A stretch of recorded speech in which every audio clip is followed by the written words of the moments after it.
جو شخص کسی کو برا کہتا ہے، لعنت بھیجتا ہے، وہ لعنت اللہ کا نبی فرماتا ہے اس کے پاس جاتی ہے، اگر وہ مستحق ہوتا ہے تو جا کے لگ جاتی ہے، یہ مقصد ہے، اگر نہیں تو واپس آتی ہے۔ جو شخص کہہ رہا ہے، جھوٹ بول رہا ہے، اس کے اوپر لعنت لگتی ہے، تکفیر لگتی ہے، غلط بات ہے، کسی کو حق نہیں ہے۔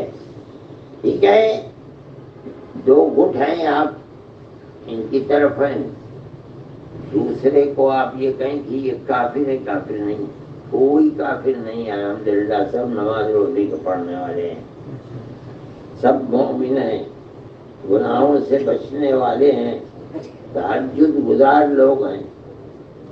اپنے ایمان کو اور اپنی آخرت کو خراب نہ کرو کسی کو کافر اور فاسق کہہ کے، اس سے توبہ کرو۔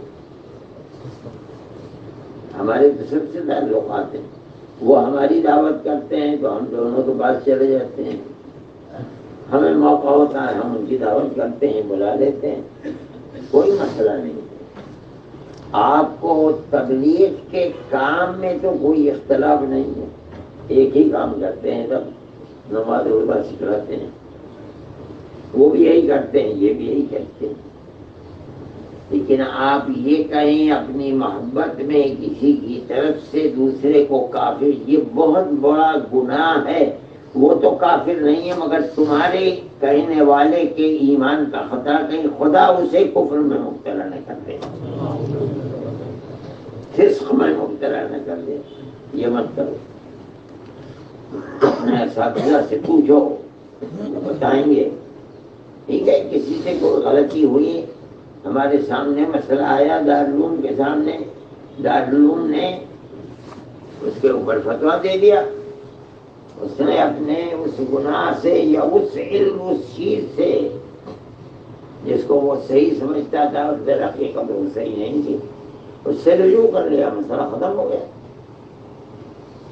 آپ اپنی دنیا کو دیکھتے ہوئے اپنی آخرت کو خراب نہ کریں، یہ پیغام ہے میرا۔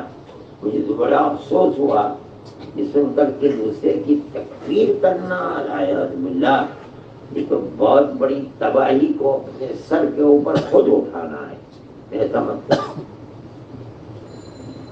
دونوں حق پر ہیں، دونوں حق پر ہیں، اختلاف ہے، اختلاف ہوتا ہر جگہ، دارالعلوم میں اختلاف ہو گیا تو دارالعلوم بن گئے، مذاہب میں اختلاف ہو گیا تو مذاہب بن گئے۔ یہ تھوڑی ہے کہ میں اپنے مد مقابل گھر لوگوں کو کافر ہو گئی، یہ تو بڑی جہالت کی بات ہے۔